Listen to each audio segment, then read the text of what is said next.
Robots Radio presents... In 2008, director Christopher Nolan and star Christian Bale gave the world an eerily thrilling superhero movie that transcends the genre. In 2019, we kick off Season 2 with an absolute classic of a rye. The movie is The Dark Knight. The whiskey is Sazerac Rye. And we'll review them both. This is the Film and Whiskey Podcast.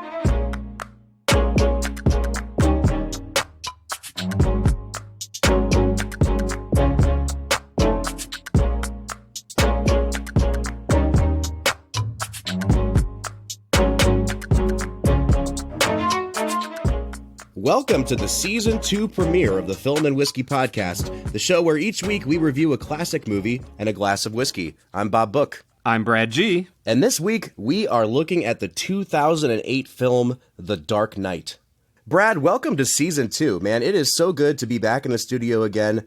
Have you enjoyed your time off since we recorded our Season 1 finale? Oh my gosh, dude. I can't tell you the amount of adventures I've been on. I mean, I've been in Germany and China and Cancun. It's just been epic. Well, I've always felt like this podcast was holding you back, so I'm glad you're finally living a fulfilling life in your off time. Well, now that we're making all this money off of the podcast, I have the extra income to, go realize my dreams. Absolutely. Well, hey, man, we had to drag you back in at some point, and we are back for the beginning of Season 2, talking about, honestly, one of the cornerstone films of our young lives, 2008's The Dark Knight. And Brad, I don't think this is one of those movies where I'm going to even have to ask you if you've seen it before, because I feel like if you're under a certain age, everyone in America saw this movie. This was a cultural phenomenon, and it has become one of the defining films of a generation. Yeah, in a lot of different ways, The Dark Knight really transformed a lot of people's lives during that era as far as like their understanding of movies, that just because it's a superhero movie doesn't mean that it has to be of a certain type. Yeah, for sure. I think back on the superhero movies before this, and you even look at the 90s Batman movies, and they were cheesy, and Jack Nicholson is hamming it up. And, you have that era. And then you have the newer era where the Spider-Mans were coming out with Tobey Maguire, which, fun fact, I actually really like those Spider-Mans. Oh, I do too. I do too.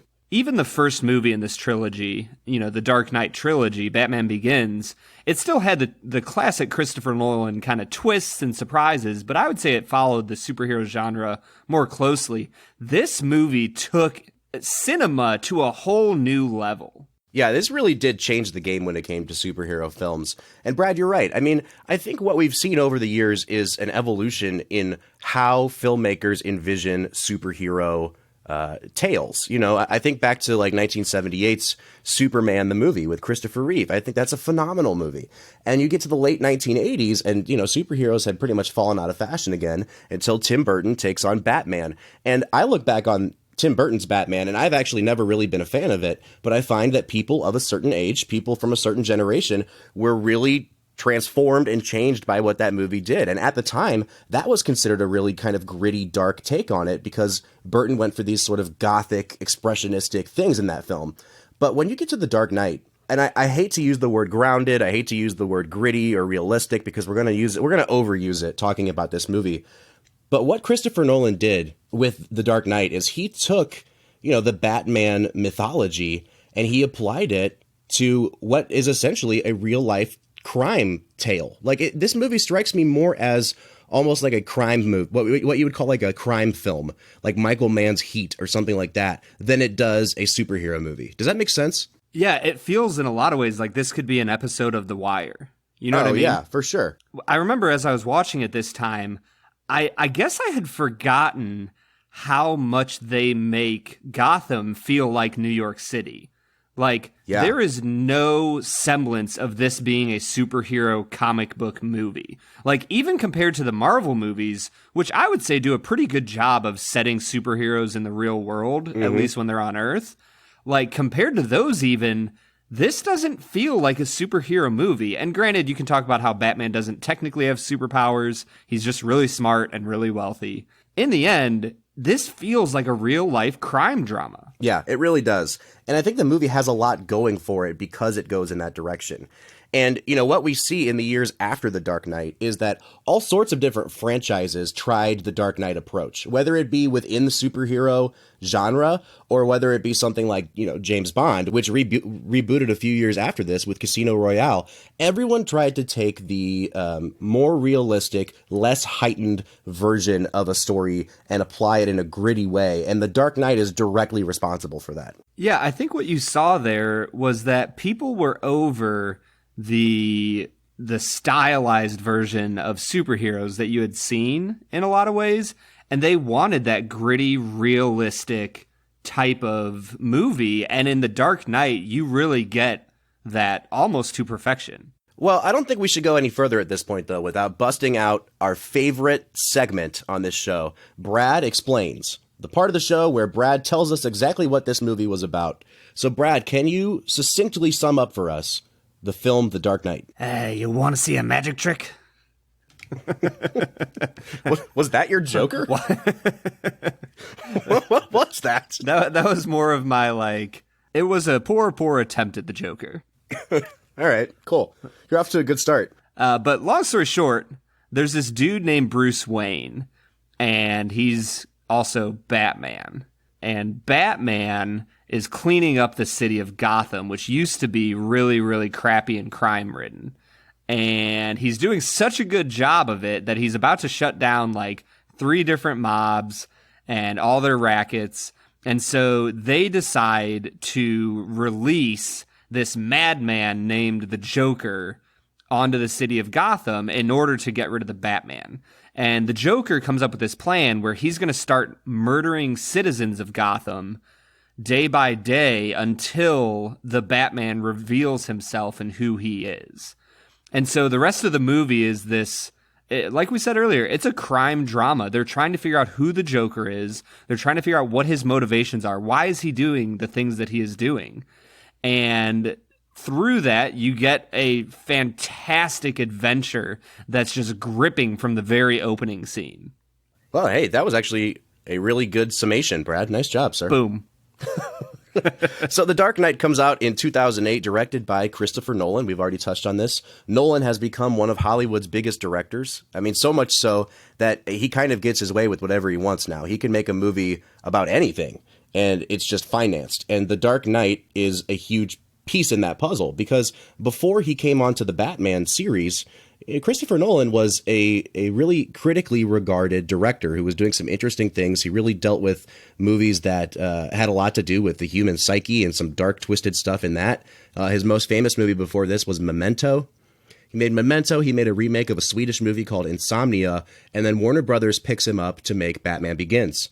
After Batman Begins, he makes The Prestige, which is a lot of people's favorite Christopher Nolan movie, and he follows it up with this sequel, The Dark Knight.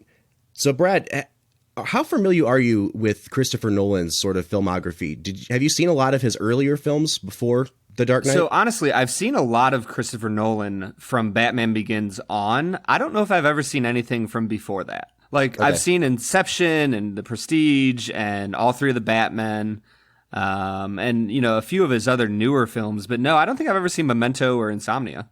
One of the things that I love that Christopher Nolan does kind of as a signature now is at the climax of his movies, he intercuts between 2 or 3 storylines back and forth to build suspense. And you get that again in this movie. At the end of the film, you're watching, these 2 ferries full of people, one full of convicts, one full of citizens that the Joker has rigged with explosives. And he's given each ferry a key to blow up the other ferry. Joker's trying to introduce anarchy into Gotham and prove that people are not as principled as Batman would like to believe. And intercut with that, you've also got what's going on with Batman trying to find the Joker in this skyscraper that's under construction.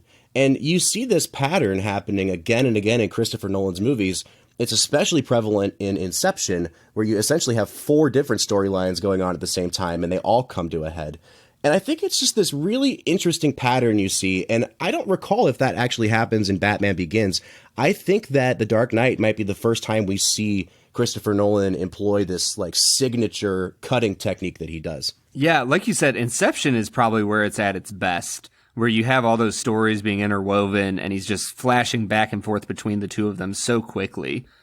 But you're right. I think this might be the first time that he did that. And that, like, it really is a phenomenal way to keep people on the edge of their seats. So Nolan also co-wrote this movie with his brother Jonathan, which he tends to do on most of his films. But aside from his excellent direction and his excellent script, what really blows me away about this movie is the cast. I mean, just from top to bottom, the people you find in this movie, starting at the top with Christian Bale as Batman, Heath Ledger as the Joker, Morgan Freeman, Gary Oldman, Maggie Gyllenhaal, and Aaron Eckhart. And those are just the main players, you know, and I didn't even mention Michael Caine as Alfred. Yeah. So, you know, from top to bottom, this cast is just absolutely stacked. Yeah, the further you get along in this movie, it almost becomes normal to just see great actors giving out great performances. Honestly, when I was watching this movie, I just thought to myself halfway through, I'm like, man, yes, you know, we're going to talk about, and people always talk about Heath Ledger as the Joker, but the rest of this cast turns in some wonderful performances.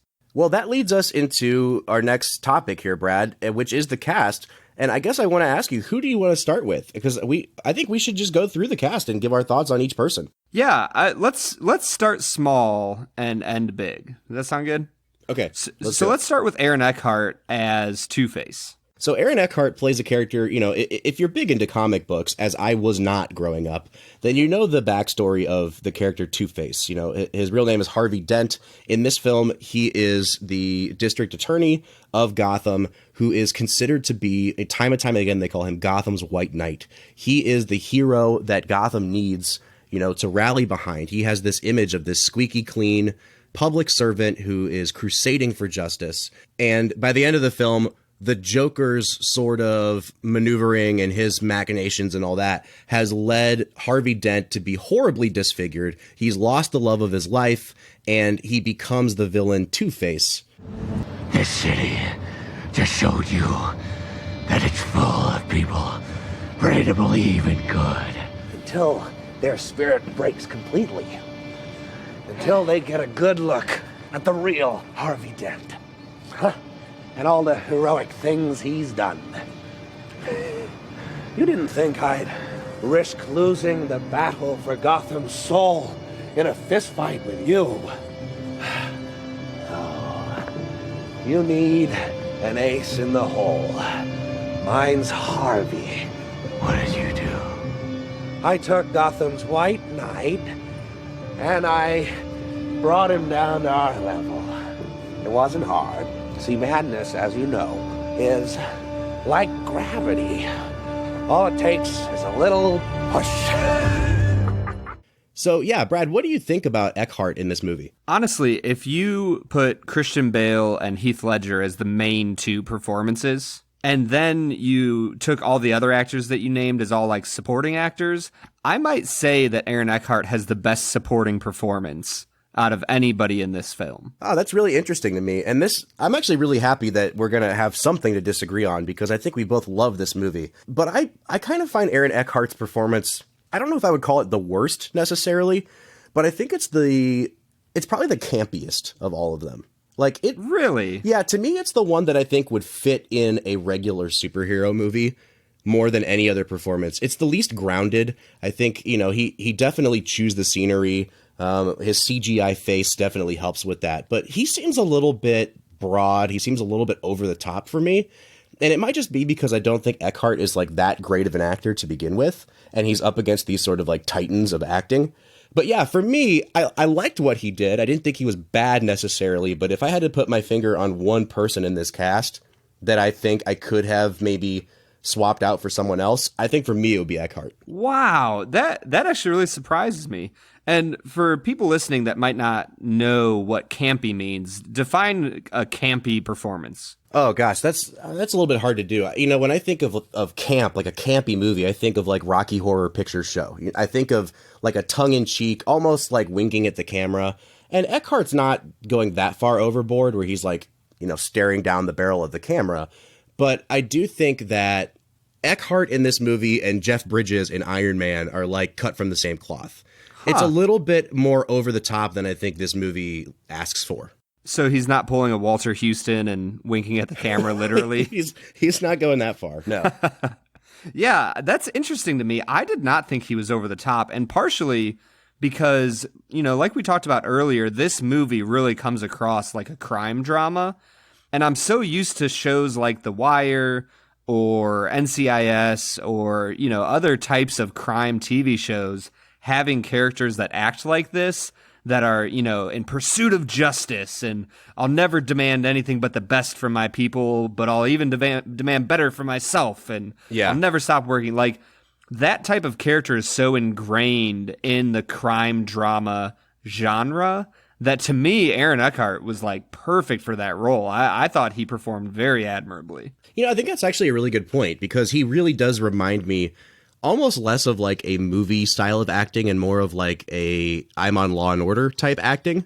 Yeah. And in a lot of ways, I do think you're right. It really works for the character because of what Nolan does with the character. He takes this like, this Lenny Briscoe type character that we're all used to seeing, and he turns it on his head when he becomes a villain. Right, and I think that the reason he shows so much zeal and enthusiasm at the start of the movie is to emphasize how far he falls when he's ready to kill Gordon's son at the end of the movie. Yeah, and that's a scene that I want to get to eventually, because for me, that's one of the best scenes in the whole film. But because you mentioned his name, I think maybe we should segue into some of the other people in the cast. And for me, the best supporting performer in this whole film is Gary Oldman as Commissioner Gordon. And it's because, Gary Oldman has now won an Oscar. He was a guy that was an unsung hero in Hollywood for years and years. We've seen him in so many different kinds of roles, whether it was in, The Professional or as Sirius Black in Harry Potter. And he really underplays things here. We've seen him in enough roles where he's screaming and a lunatic and things like that. For me, Oldman just knocks it out of the park, because I think he understands that he's in a movie where there's a man dressed up in a cape like a bat standing next to him. And, in the wrong hands, with the wrong actors, this whole scenario could be ridiculous. And Gary Oldman really just kind of grounds everything. And in a lot of ways, I feel like we're in his shoes. He's not a superhero. He's not a supervillain. He's just a guy that's in over his head and really trying to help in any way that he can. And so for me, he was kind of like my into the movie as an audience member. Yeah, in a lot of ways, if you want to picture yourself as somebody in this film, he's the easiest person to stand in for. In general, the average American citizen wants to do a good job for their neighborhood, for their, community. And they want to keep people safe. They want to help out. And Gary Oldman does that perfectly in this movie. And I would agree with you that if it wasn't Aaron Eckhart for me, Gary Oldman is very close for me, as his performance was so well done. All right, what did you think about Maggie Gyllenhaal in the role of Rachel? Now, in the first film, Batman Begins, this character was played by Katie Holmes. She was replaced for this film with Maggie Gyllenhaal. I think that was the correct choice, because I think Maggie Gyllenhaal is just a way better actress than Katie Holmes. But for the amount of time that we had her on screen, what did you think of Maggie Gyllenhaal? I thought she was okay. Okay. I wasn't blown away by her performance.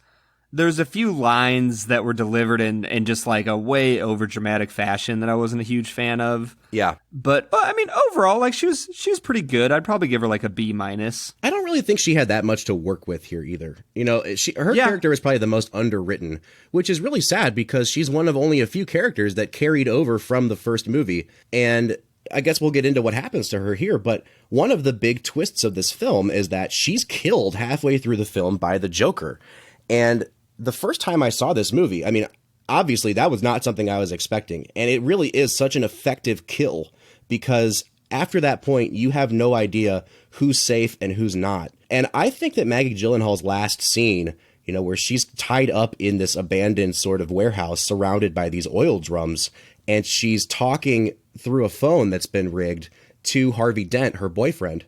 I think that scene is so powerful, and she really plays it well. And because of how committed she is, I think that scene has even more of an emotional impact. Yeah, you know what? You're right. I don't know if I've been giving her enough credit for that final scene, because I will agree, that's probably one of the most powerful scenes of the movie that really gives the film the emotional weight it needs for the final fight between Batman and Joker. So, okay, we've gone through 3 of our supporting characters. I guess the other 2 that we should at least briefly mention would be Michael Caine as Alfred and Morgan Freeman as Lucius Fox. So let's talk about Morgan Freeman first, because if I'm being 100% honest here, we just watched Morgan Freeman a few weeks back in The Shawshank Redemption, which is probably my favorite Morgan Freeman performance. This is another character for me that I think is underwritten, and in a lot of ways I kind of wonder why Morgan Freeman needed to be in this movie. He's great because he's always great, but this character has very little bearing on what happens in the film. And it seems like it could have been played by like literally anybody, and it wouldn't have really made the movie any better or worse. Yeah, I mean, when you think about it, like Simon Pegg as Benji in the Mission Impossible movies is great. Like Simon Pegg is a supporting actor. Yes, he has a few movies where he's the lead, but in general, he's not going to be Tom Cruise, as Ethan Hunt. He's going to be Simon Pegg as Benji, the support guy who gives him cool tech stuff. Right. And so in my mind, I'm like, do you really want to put Morgan Freeman as the support tech guy? The Q to the James Bond? Right. It just feels weird to me. Also, Morgan Freeman's a great actor, but I'm still not 100% convinced that he knows how to like turn on a computer. Right. So to have him as like your tech genius, I'm like, I'm not 100% bought into this. Yeah, but at the same time, I'm like, I guess if you're able to convince an actor of that caliber and, just weight and gravity that Morgan Freeman has to play a tech guy that's just a supporting actor, like, go for it, I guess. Absolutely. Well, that takes us to the last of our supporting characters, which would be Michael Caine as Alfred. And honestly, there's not enough great things I can say about Michael Caine as Alfred. It's a role that in a lot of ways I feel like he was born to play. When you get to the third film in this franchise, The Dark Knight Rises, they really finally give Alfred some emotional payoff, and Michael Caine has probably the best scenes in that whole film. I don't think they give him quite as much to do here, but he still feels very vital to everything that's happening, and he really does provide a lot of the underlying philosophy of what you see on the screen. His story about, the bandit, the jewel thief in Burma, is a microcosm for what Batman is experiencing. And Alfred really is, in a lot of ways, the heart and soul of this movie. A long time ago, I was in Burma. My friends and I were working for the local government. They were trying to buy the loyalty of tribal leaders by bribing them with precious stones. But their caravans were being raided in a forest north of Rangoon by a bandit. So we went looking for the stones. But in 6 months, we never met anyone who traded with him. One day, I saw a child playing with a ruby the size of a tangerine. The bandit had been throwing them away. So why steal them? Well, because he thought it was good sport, because some men aren't looking for anything logical, like money. They can't be bought, bullied, reasoned, or negotiated with. Some men just want to watch the world burn. You know what I just thought about? What's that? I feel like his story about the jewel thief in Burma is a serious version of Christopher Walken and the Gold Watch. Oh man, Pulp why Fiction. I want to see The Dark Knight with Christopher Walken as Alfred. As Alfred. So what did you think of Michael Caine in the movie? I just want to know, is there anybody else in Hollywood that you would rather have as your like real life grandpa than Michael Caine? No, absolutely not. Like, he is hands down perfect. And like you said, the role of Alfred is absolutely perfect for Michael Caine. He embodies that role so perfectly that I don't even think of him as Michael Caine. Like, half the time when I see him in real life, I'm like, oh, that's Alfred. Like, right. He's Batman's butler. And in a lot of ways, like, that's okay. Michael Caine has given us so many different phenomenal performances throughout the years, but this performance as Alfred, it really brings humanity to Batman. Because without Alfred in this movie, all you have is a rich, spoiled billionaire who thinks that he can be a vigilante. But because of Alfred, you get the humanity, and it would help if you've seen Batman Begins, because I think Michael Caine gives a phenomenal performance in that movie as well, to kind of ground Bruce Wayne in his childhood. But man, oh man, he brings so much humanity to Batman's character that you desperately need. And that leaves us with, the two lead performances in the movie, which we would call Christian Bale as Batman and Heath Ledger as the Joker. Honestly, I don't really know how much we need to talk about Christian Bale as Batman. People have gone back and forth on it. The voice is weird. The voice is grovelly. I get it. I still think Christian Bale is phenomenal in this movie. But at the end of the day, we all know this is Heath Ledger's film. And when I watched it this time, and Brad, I don't know if you've seen the movie, but a lot of people have, I was really struck by the parallels to The Silence of the Lambs and how they deal with the character of Hannibal Lecter in that movie. This movie has that same sort of like foreboding sense of dread throughout. I really didn't know what the Joker was going to do next. And I think Nolan was really preying on our fears of terrorist attacks with the Joker. But it reminded me of how afraid I was all the time about Hannibal Lecter when I was watching The Silence of the Lambs. And in the same way, Hannibal Lecter is only on screen for like 20 minutes in that movie. And Heath Ledger is probably only on screen for about 20, 25 minutes in The Dark Knight, but his presence is in every single scene. And I think for me, that's the mark of just a true classic performance, because you're thinking about the Joker at every turn. Yeah, you're never quite sure when he's going to pop up next. And they do a great job in this movie from the very beginning of slowly introducing hints of the Joker into the movie.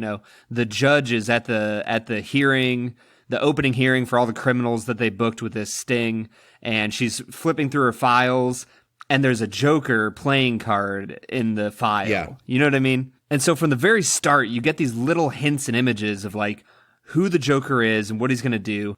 The opening scene of the movie is so spectacular. I'm surprised we haven't talked about it yet, because honestly, this might be one of the best opening scenes of any movie ever. Oh, it's such a great opening sequence. And again, I talked a little bit about how it reminded me of Michael Mann's movie Heat. It's set up as this really gritty, on the street, heist crime movie, and it never really strays from that path. It's not like they just tacked a heist onto the beginning of this film.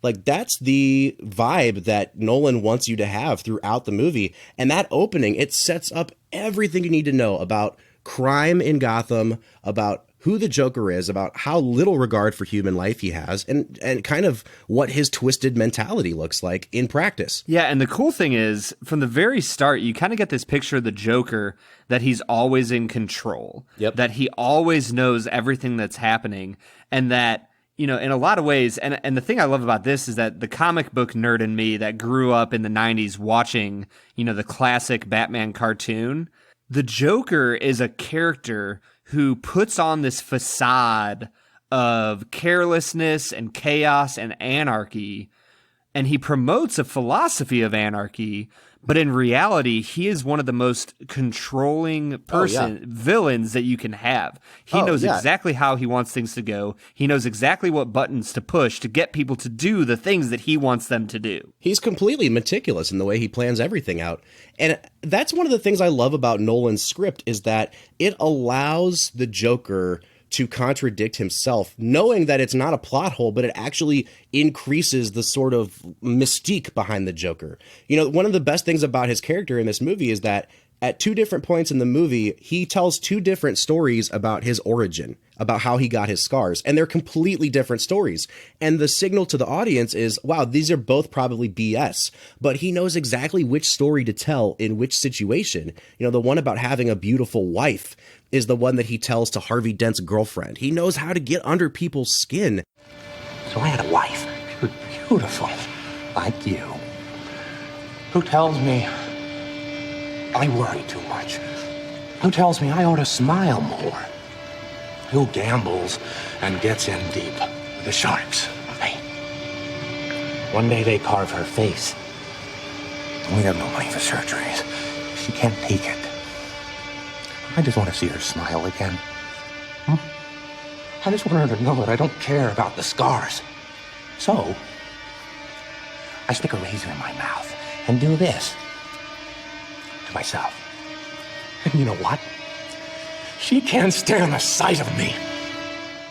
And it just makes him an even more sort of skin-crawlingly creepy villain. Yeah, I think that's probably the best description of Heath Ledger's Joker, is skin-crawlingly creepy. I mean, he just gets underneath, your soul and just resides there, and he just pushes all the buttons of grossness and fear And, the video he releases where he has the fake Batman and he's like interviewing him in a meat locker. Yeah. Oh my gosh. I remember when I was like, I don't know, I would have been 17 or 18 watching this movie for the very first time in theaters.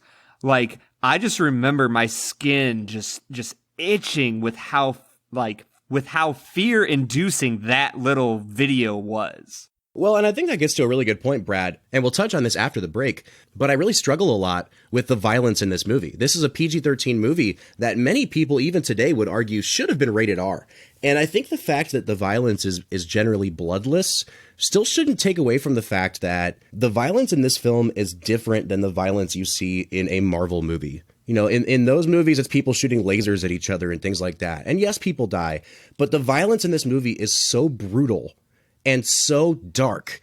And it just leaves, in a lot of ways, it leaves me wondering, like, how did a 12-year-old get in to see this movie in 2008? You know what I mean? Yeah, I look at this kind of movie, and I think that the violence is brutally psychological. And that's what makes it so scary, is that you don't necessarily need lots of blood, but like when he slams that dude's head down onto the pencil and makes it disappear, like that is just absolutely terrifying. Yeah. Like, but the thing is, at the end of the day, it's effective because a word that I never hear people use with this movie is scary. But if I'm being honest, this was a scary movie for me because the Joker is such a well drawn out character and he's so unpredictable that by the time we got to the third act of this film, I was genuinely afraid of what was going to happen next. And I said this earlier, but I think Christopher Nolan was really preying on our fears as an American audience in the wake of 9/11.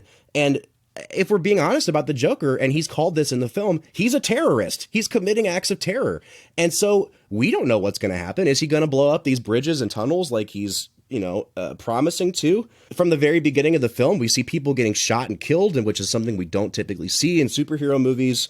And like you said, the pencil trick, there's just so many things that kind of undermine our expectations of what we're going to see in a superhero movie, that by the time Rachel is blown up in a building, and then you see in the police department when the Joker has literally sewn an explosive device into a man's chest, that reminded me of a movie like David Fincher's Seven. Like, this was really, really dark, brutal stuff that you would not see in a PG-13 movie.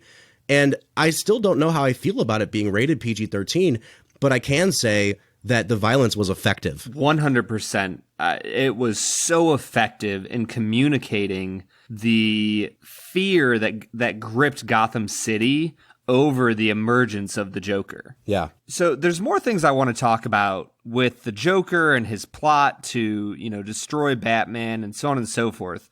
But in the end, I think we need to drink some whiskey to continue talking about this movie, Bob. Why don't we get into this Sazerac Rye?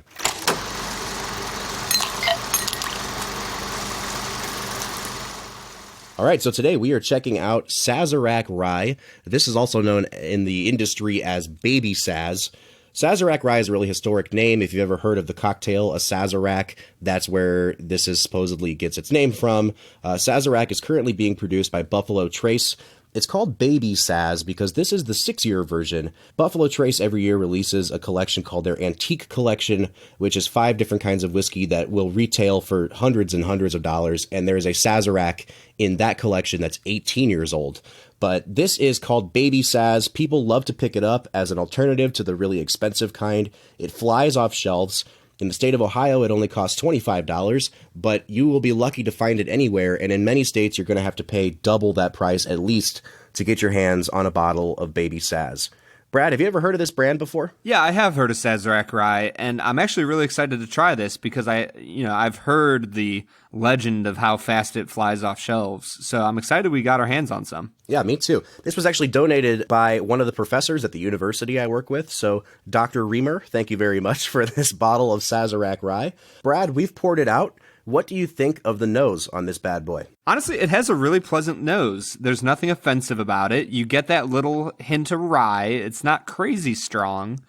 I'd be curious to hear the mash bill on this because I don't feel like it's a very high rye. No, and it's only 90 proof. I think we should say that. Brad used the word inoffensive to describe the nose. I think that's a good word. I also think I would probably call it like unremarkable. there's nothing on this that really stands out to me as unique. It just kind of smells like a standard rye. What I am picking up, though, is that it has a lot of bourbon sort of character to it, which I think is what you're getting at, Brad. It doesn't seem like a really high rye mash bill. There's a lot of oak on this, and then I'm getting some of that classic bourbon vanilla. And then kind of on the back end of inhaling it, you get that pepper and spice that you get both from bourbon and from rye. It has a really spicy smell to me. But other than that, I don't know that it really stands out. Yeah, I'm going to give it a 7 on the nose. It's pleasant. It's nice. It doesn't hit you too hard. I like it. Yeah, I'm going to give it a 7 as well. So why don't we go ahead and give it a sip? Yeah, that's not bad. It's a little bit watery. Yeah. It has the flavors you're looking for, but they're not like crazy strong. So there wasn't really much going on here, like on the front of my tongue, on the front of my palate. When I first sipped it, you're right, it's very watery. It's pretty thin. There's not much going on in the taste. And in fact, the only things I really picked up were those kind of like saltier saline notes. I was kind of bummed out by the fact that it tasted like that. And then I went to swallow it, and right there on the end of the taste into the finish is where you really get a lot of those spicy, peppery notes that you picked up on the nose. So this is a hard one for me. I think I like the finish more than I like the taste. And I'll only give the taste about a 5. I was about to say, I'm just going to go ahead and score the taste and finish together. Uh-huh. I would probably give it a 5 on taste and a 6 on finish. Yeah, I think I would do a 5 and a 7.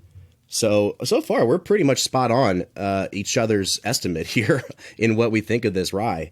Brad, what would you give the overall balance? I'll give it a 6.5. I think that the nose gives me more than the taste and the finish does. But overall, it's pretty well balanced. I mean, the term inoffensive stands all the way through. I mean, even now, a few seconds after having drank it, it's still sitting on my palate. It's a nice, pleasant taste, but it's nothing strong. Yeah, the finish lingers, and it's a really robust finish, but yeah, it's unremarkable. And I'm kind of bummed because I've heard so much about how quickly this flies off shelves. It's not a bad rye by any stretch of the imagination, and I would be happy to have it on my shelf, but certainly not at, anything more than retail. So for overall balance, I think I'm just going to go ahead and give it a 7. All right, so that brings us out to our final category, which is value.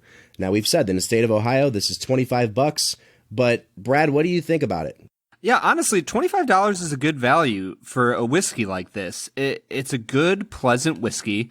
I could see people who want to introduce their friends to a rye whiskey, giving them something like this. We talked about Bullet Rye a few weeks or maybe a month or two ago, and I would probably put this in a similar category. Bullet probably costs about $22, $23, so a few dollars cheaper.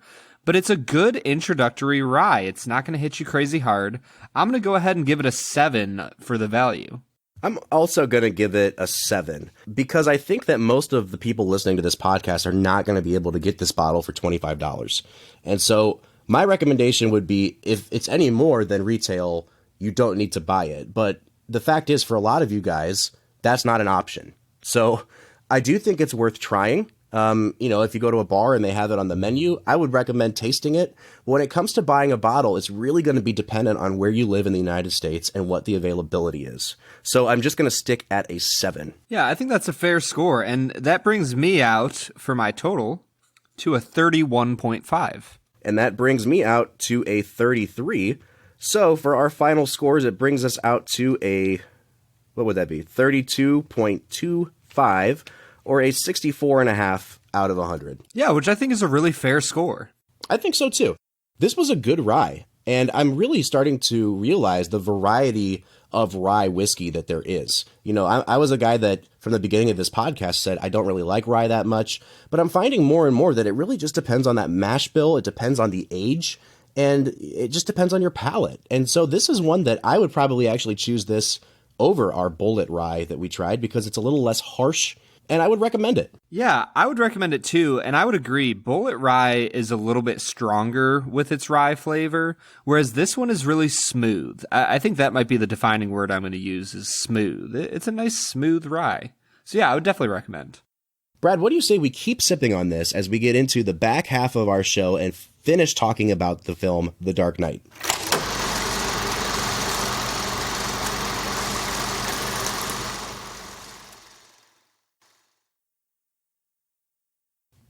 So that was Sazerac Rye. Brad and I both recommended. Not a terrible whiskey, not a great whiskey, but, definitely something that if you want to spend $25 can be on your shelf. Yeah, it's a smooth, easy sipper, so I would definitely recommend it. Well, for season 2, guys, we wanted to do something new and add a couple different segments into the podcast. And the first one that we wanted to try out is something that we're going to call Hot Takes. Hot Takes, coming at you from Film and Whiskey. One of our favorite podcasts that we like to listen to is the insanely popular show, How Did This Get Made?, where they review really, really bad movies. And on that podcast, they have a segment that they call Second Opinions, where they find 5-star reviews that people gave to these terrible, terrible movies. And so we thought, why not flip that concept on its head? And so what we did is we're taking these classic movies on Film and Whiskey, but we're going to places like IMDb and Amazon, and we're finding 1-star reviews that people gave to these movies. And boy, oh boy, Brad, did I find some really, really quality 1-star reviews. Yeah, I'm really excited for this segment. I think it might be the best addition to the Film and Whiskey podcast. Well, let's get into them, because I want to hear what you think of these. Our first hot take comes from an IMDb user known as TillyGoMess92, and it's titled, A Disgrace of a Movie. I just saw it. This is the most horrible movie I have ever seen. Please don't waste your time. The story makes no sense. The characters are stiff, like frozen cucumbers. The purpose and motivations are completely ridiculous. This is a disgrace of a movie. It's as if the director wanted to create the anti-Batman. Oh my God. Oh my Buddha. Wasted life. 1 star. Oh my Buddha, huh? I just love that he was covering all his bases. Like, this movie would have offended him in any religion. Yeah, for sure. I mean, who's to say what religion would actually accept this disgrace of a movie? All right, our second hot take is coming to us from Manan Kumar, 1809-1996. His review is titled, Okay. Too slow. Should have shot some good daylight scenes. Acting was good. 1 star. Wait, did he actually write the words 1 star? No, okay, he just gave it I'm just 1 star. concluding with the fact that he gave it 1 star after saying acting was good. 1 star. Yeah. I feel like that take was just kind of like somebody scribbled notes down while they were watching the movie. And they're like, oh, acting seems good. But overall, 1 star. 1 star. All right, we're moving over to Amazon for our third hot take. This is from Tortuga Velos, and it's titled Violence with No Plot. There is nothing enticing, thrilling, or challenging about this plot. It is all about the violence, the explosions, and more violence. Please entertain my human mind. I'm inquisitive, not just my animal mind with shiny lights and sounds. Give me something to think, to ponder, to desire, to look up to. This movie is all a bunch of modern smoke and mirrors that treats me like an idiot monkey. I'm sorry I wasted 2 hours on it. 1 star. 1 star. Are you sure that Tommy Wiseau didn't write that review? I'm pretty sure that if you read that in Tommy Wiseau's voice, it's 11 times better. Do not appeal to my animal mind. Appeal to my human mind. You're tearing me apart, Batman! I think that Tommy Wiseau has a role in this movie somewhere. Actually, he did a video once where he did his audition for the Joker. Have you ever seen it? No, I need to see this. Oh, as soon as we're done recording, you got to go to YouTube and look up Tommy Wiseau's Joker. I'm on it. All right, our final hot take comes from Radio GB, and this review goes like this. Not enough nudity. 1 star. That's the whole review. That's the entire review. Yeah, that's it. Well, we all know what kind of movies he watches. Right, absolutely. All right, so that has been Hot Takes. Let's get back into talking about The Dark Knight, Brad. Yeah, I think we need to talk about how Aaron Eckhart was a frozen cucumber, but not a naked frozen cucumber. No. Well-clothed. It would have been so much better if he had been a nude frozen cucumber. Oh, man, that's brilliant. And it actually, honestly, you bringing those up makes me feel better about the frustrations that I have with this movie, because it helps me understand that I'm a normal human being that can appreciate a movie for what it is, but also critique it on like a normal intellectual level. Like I'm not a movie critic or anything. I'm not on some Roger Ebert level. I'm just an average Joe that can give an honest critique of a movie. Well, and that's what we appreciate about you, man. And so I do want to get back into talking about this, and I'm really interested to hear, you said that you do have some nitpicks with it. So what sort of things stuck out to you on this viewing, Brad, that you had a problem with? Yeah, honestly, like the cool thing about the Joker is how meticulous and well planned he is. But there was something about his final like big climactic fight scene that just, I don't know, it just didn't hit the right notes for me. I really struggled with him hiding in this construction tower while he set 2 ferries to blow up. And this might not be fair of me, but I think one of the reasons I didn't like it is because as I was watching it, I was thinking to myself, I'm like, man, we're at the climax of the movie and there's a ferry involved and there has to be a choice about who's going to live or die. And man, I feel like I've seen this before. Oh, wait, I have seen it before. It's from 2002's Spider-Man.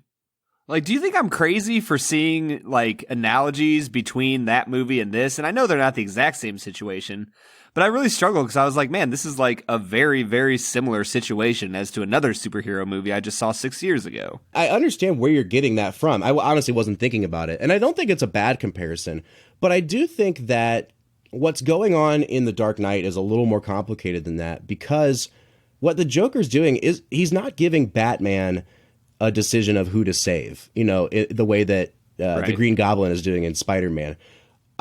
What I really love about that scene is that the Joker has Batman pinned, and he's convinced that people are like him, and people will give into their darker side when the chips are down. And he's going to make Batman watch other people decide each other's fate and basically say, you are powerless in this situation. Yes. And it shows that what the Joker's doing is he's trying to crush Batman's spirit. And what I love about that is, he tells Batman, I don't ever want to kill you because you're too much fun for me to be around. He'd rather win in the sort of emotional, mental, psychological way of crushing Batman's belief in humanity. And I think that that's what I love about it, is that the stakes are so high and yet so small at the same time, because Batman is Gotham's conscience. And the Joker knows that if you can destroy Gotham's conscience, then everything's going to melt down into anarchy, which is what he wants.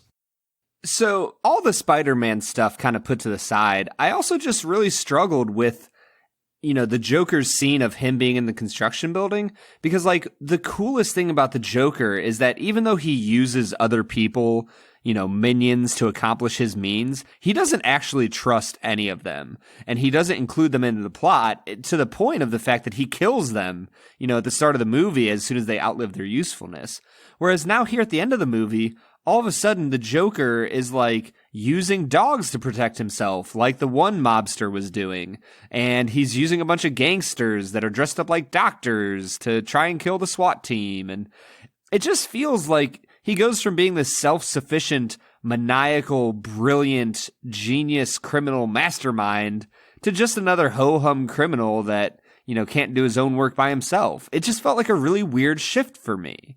Well, I have other reasons that I think that scene feels meh, but before I get there, I want to piggyback off the point you're making, because I think this is a sign of how brilliant the script is.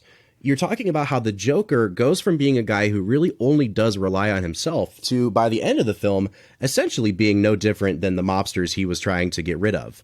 And I think that gets to the fact that a lot of people in this movie are hypocrites, and Nolan doesn't just force feed it to you. He doesn't just call people hypocrites. What he does is he lets each character in this movie come out and just say boldly what their philosophy is. And he leaves it up to the viewer to decide whether they're full of it or not. And the way we do that is by seeing whether or not they stick to what they say they believe in. And I think back to the beginning of the movie where Bruce Wayne sits at a dinner table with Harvey Dent. And Dent starts talking about how, he loves democracy and he loves doling out justice. But then he also says, I really liked how in ancient Rome, when the city was under attack, they would suspend democracy and just appoint one person to be the crusader for everybody. And what that tells you is that Harvey Dent isn't necessarily the white knight that we think he is, because he's willing to break the rules even at this stage where he's still a good guy. And I think for me, that planted little seeds of doubt in my mind about where Harvey's character was going to go. And you see that come to fruition when, you know, something goes wrong in his life and he completely snaps because he's not a man that really sticks to his principles. And I think you see the same thing with the Joker. And the only person in the film that really stays consistent in what they believe and what they will and will not do is Batman. And I think that's the sort of wonderful like interplay that we get, is that Gotham wants the white knight of Harvey Dent. And at the end of the film, they decide that has to be the image that they project because Gotham's not ready for Batman yet. But the irony is Batman is more of a white knight than Harvey Dent will ever be. So I think, and I'm saying this slightly facetiously, but like you're missing out on the true white knight of Gotham, who is Alfred the butler. Like when you really think about it, Michael Caine sticks to his guns and his principles throughout the movie, even when it seems like Batman might compromise on his, even though he doesn't in the end. Yeah, I think you're right. He definitely is the support system for Batman.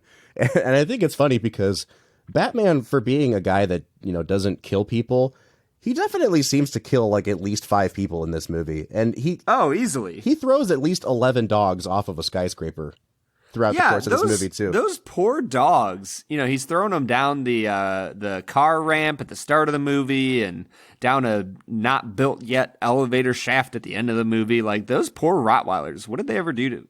Well, they did bite him. Yeah, and for me, the thing that really dragged that whole sequence down was this really random subplot about surveillance and using sonar to, you know, to find the Joker. Yeah, that was a really weird thing that, like, it makes sense because in the end, like, I guess maybe they were trying for this thing where they're like, hey, bats have sonar. We should give Batman sonar. But, like, looking back on it, that has not aged well. So what I think, I mean, obviously what was going on in America at that time was the Patriot Act was still in full effect, and they're making a commentary on that. And I don't so much mind that they did that, but it's so underdeveloped. It just seems like all of a sudden Batman has this obsessive need to find the Joker that wasn't really established at any point prior. And he just really quickly and on the fly gets access to everyone's phones in Gotham and makes this like doomsday machine. And so there's this really weird ethics plot about, is this ethical for us to do this? But for me, what really screws the whole thing up is that it's built into Batman's suit. And at some point when Batman goes into that building to try to find the Joker, you know, Lucius Fox turns on this sonar, and then everything we see is this weird blue jumble. It looks like he's in the Matrix almost. And it really pulled me out of the movie because I couldn't understand what was going on. You didn't really get a good sense of the geography of the building, and it just was disorienting, and it really screwed up what should have been a pretty suspenseful fight scene. Yeah, it just felt really poorly done. Like, that kind of feels like one of those things that might have gotten thrown in last minute, or it's one of those things where in Christopher Nolan's head it looked really cool, and he forced it into the movie, even though how it actually turned out was not that great. So another small, and this is a much smaller nitpick than the ferry scene and that final sonar weirdness, but like, did you think it was weird at all that they really played up the terrorism theme when like Batman is like standing on the rubble as if he was a firefighter on 9/11 standing on the girder, you know, of the rubble of the World Trade Center? That's really interesting. I don't think that I interpreted that so much as like this patriotic. Nolan is a British guy, right? I mean, he may be an American citizen at this point, but I didn't take that so much as like a rah-rah America thing. I do think he was trying to like evoke images of 9/11. And I do think that might be a little bit irresponsible because like, then what is Batman? You know, like what role is Batman playing in this metaphor that you're trying to design about 9/11? But yeah, I think you're right. It's a really weird sort of out of place shot in the movie, and it probably would have been better without it. Yeah, I think what I'm realizing as I've watched this movie, this was probably my 6th or 7th watch of this movie, and I'm starting to realize that a solid 80 to 85% of this movie is a 10 out of 10. Like, it hits on so many different levels. It induces fear and anxiety, and you don't know what the Joker's going to do at any given moment. But there's some stuff in the movie that the movie could just honestly do without. And I really think that, this movie has a 2 hour and 32-minute runtime. I really think that if you cut out about 15 minutes of this movie and you finished at like 2:15 to 2:20, this movie could be pretty much a perfect movie. But unfortunately, I think that Christopher Nolan starts grabbing at too many plot straws, if you will. And you see the seeds of the bad movie that will come out as The Dark Knight Rises. So here's the thing, Brad, and it kind of segues us into our final analysis and our final thoughts on the movie. There are parts of this movie that hold up so well. I mean, it's only been 11 years since the movie came out, so it's not like it's super outdated. But I think when this film came out, it was so revolutionary. It was so unlike anything that we'd seen that no one was willing or able to find fault with it. And now I go back and I think like there's 2 or 3 really great action sequences in this movie. I think the underground chase scene is just spectacular. But then, like we said, there's the climactic action sequence in the building, and it's really terribly done, if we're being honest. And so I'm really struggling with how to evaluate this movie because I do think it's a great movie.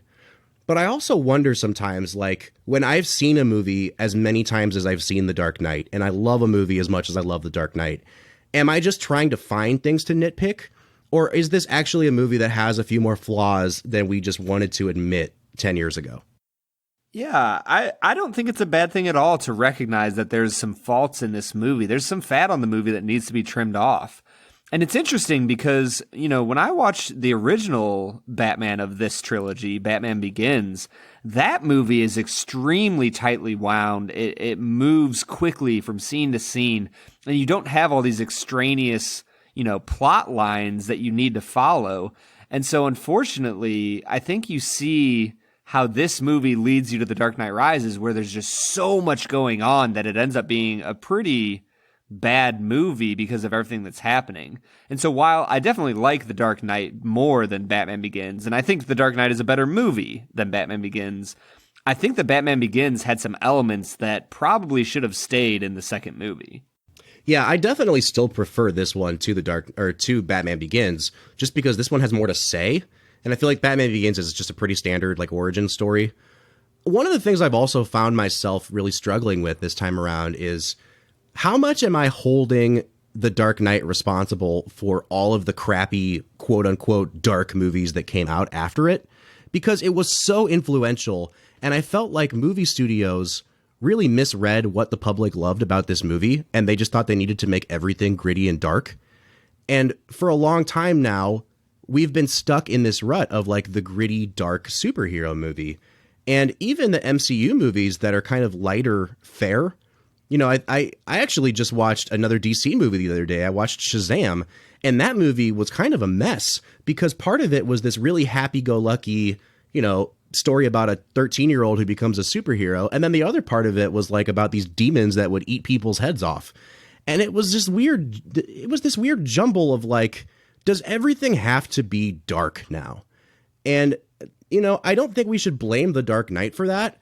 But at the end of the day, if it wasn't for this movie being so successful, I don't think we'd have all these crappy ripoffs that we'd have either. Well, yeah, and even on top of that, not only like bad, not very good ripoffs, but even certain things in media have been ripped off that are done really well. Maybe would have been better if they weren't direct ripoffs of, The Dark Knight. And what I'm thinking of is the TV show Sherlock. And Bob, you were the one who first pointed this out to me that the character of Moriarty in Sherlock is, in a lot of thematic ways, a pretty close ripoff of the Joker, performed by Heath Ledger. And so I look at that and I go, was his performance as Moriarty amazing? Yes. Was Sherlock one of the best TV shows I've ever watched? Yes. Was it dark and gritty and real? Yes. But could they have gone a different direction with their main big villain, Moriarty, than to make him this anarchist, psychotic criminal mastermind? They probably could have, and it might have been better off because of it. Yeah, I think that's a really good point. I didn't even think about how The Dark Knight may have influenced that TV show, but you can see the footprints or the fingerprints of this movie everywhere. And I mean, it even in a roundabout way changed the course of Oscar history. This movie won 2 Oscars for Heath Ledger as Best Supporting Actor, and it won for Best Sound Editing. But it was nominated for 6 more, but they were all in what we would call the technical categories. It was, cinematography, sound mixing, things like that, visual effects. And it was pretty conspicuously not nominated for Best Picture. Now, it was super highly regarded by critics. It was obviously beloved by audiences. It was the highest grossing movie of 2008. The next closest movie was Iron Man, and it made like $200 million less. This was a runaway smash that changed the course of cinema history, and yet it didn't get nominated for Best Picture. And what the Academy did as a result, instead of nominating a movie every once in a while that is a cultural touchstone, what they decided was, no, what we need to do is just nominate more movies every year. And so their response to The Dark Knight being snubbed was to then expand the field of Best Picture nominees from 5 to 10. But what they've ended up doing is basically they still don't nominate the movies people go to see. They just nominate 5 more movies that no one has ever heard of. And I think that's part of the problem with how the Academy has responded to The Dark Knight is they, in theory, yes, you can put more quote unquote popcorn movies on that list now of Best Picture nominees. But there's only been one superhero movie that's gotten nominated, and that was Black Panther. And so I don't think they've solved the problem, but it is really interesting to see how the backlash from The Dark Knight has changed things even up to the level of the Oscars. But yeah, it is interesting to look back and see how a movie like The Dark Knight can change the way that the Academy does things, even if it doesn't actually change the end results of what the Academy chooses. Right. We all know it was the best film of 2008. Well, what did win Best Picture that year? That was the year, I believe, that Slumdog Millionaire won Best Picture. Oh. I mean, that was a pretty good movie. Yeah, it's a good movie. Whatever. I still think it should have been The Dark Knight. Yeah. I mean, I don't think Slumdog Millionaire deserves the Best Picture over Dark Knight, but whatever. Well, Brad, I think we've said about everything there is to say about this movie. It's been such a huge part of our lives, and I'm anxious to see what your score would be for this film, and would you recommend it? This is an extremely hard rating for me because in a lot of different ways, I think that this movie deserves a 10 out of 10. Even with the flaws that we talked about and the struggles that I have with it, I don't know, but I also want to give it a 9.5 because of all the flaws that we talked about. Bob, this is tough. This is a really hard. This might be one of the hardest scores I've had to give out. Well, can I jump in then? Yeah, go right ahead. I'm in the exact same place you are. And, I feel like every time that I come down on the more critical side, when I'm debating between 2 scores, I feel like a snob, and I think that if you had asked me when I was 18, like, is this a 10 out of 10? I would have no hesitation said yes. Right. I do think with, a decade plus of distance between me and the time this movie came out, that there are elements of this movie that could be better. And there are elements of this movie that I think even other superhero movies have taken and improved on. So it's not a perfect film. And at the end of the day, I think I am going to give this movie a 9.5. And I'm okay with that because it's one of the most famous, most popular, most beloved movies ever made. Me giving it a 9.5 is not going to really change anyone's opinion on it. Or make it less watched. We all know and we all love The Dark Knight. And I think giving it a 9.5 or like a 95 out of 100 is not taking anything away from it. It's still a phenomenal movie. It deserves to be seen and watched and reviewed and picked apart forever. Yeah, this is one of those situations where, like, we are limited by the constraints that we've put on ourselves. But I would imagine that if we did a full, 100 scale, you might give this like a 97 or a 98 out of 100. Sure. But we are limited by the constraints we've made for ourselves, so we go by 0.5 increments, and I'm going to give this movie a 10 out of 10. All right. Yeah. I keep coming back to it, and I just keep thinking to myself, man, this movie has too many good things for the few bad things to keep me from saying this is a 10 out of 10. It's a truly great movie. And Brad, I'm glad you gave it a 10 because I think you're right. You balanced it out to the point where I think we'd both be comfortable seeing this movie at a 97.5. Yes. Because he's the hero Gotham deserves, but not the one it needs right now. So we'll hunt him. Because he can take it. Because he's not our hero.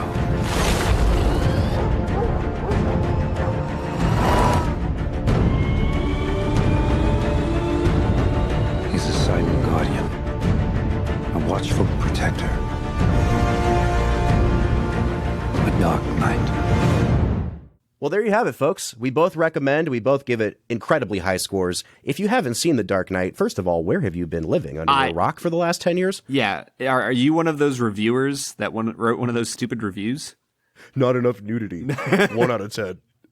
Or you could give us a call on our call-in line. Leave us a voicemail. We'd love to play it, interact with it on air. Our number is 216-800-5923. Once again, that number is 216-800-5923. We want you guys to tune in this Thursday. We have a special bonus episode with Josh Larson, host of the insanely popular podcast Film Spotting. He's going to be joining us to talk about his book, Movies Are Prayers, and we have a whole list of questions to ask him as well. Brad, I'm so excited to do this interview. Yeah, this interview is going to be fantastic. Josh is such an amazing guy, and we're so excited to bring him to Film and Whiskey Nation. Next Monday, we'll be back with another regular episode. It's going to be our Halloween special. We're bringing in our regular guest host, Jen Lowers, and we're going to be looking at Ridley Scott's 1979 classic, Alien. For the Film and Whiskey Podcast, I'm Bob Book. I am Brad G. We'll see you next time.